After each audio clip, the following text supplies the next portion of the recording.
Milijonas klausimų pradedant verslą? Pagalba yra čia pat. Kankina klausimas, ar tavo idėja atneš pelną?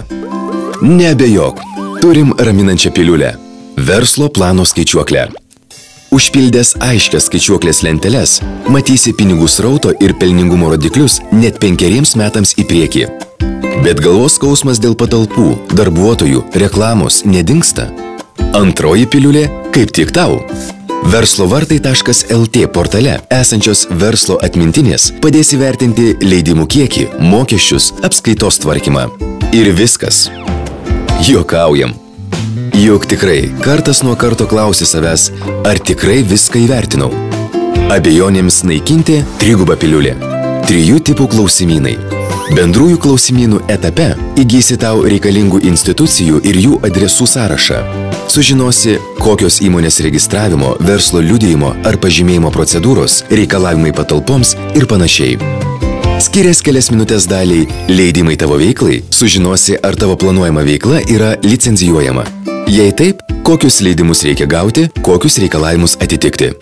O kontrolinių klausimynų metu sužinosi apie dėdės inspektoriaus patikrinimus. Kągi, metas dokumentams.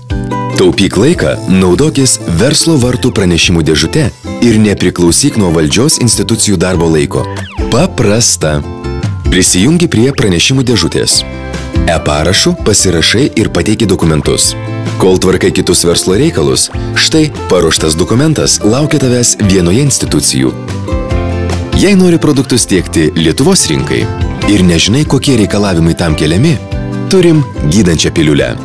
Užsukęs į gamintojų skiltį, rasi sąrašą įvairiems gaminiams keliamų reikalavimų ar galėsi pateikti tau aktualius klausimus bet kurios ES šalių kontaktiniams centrams.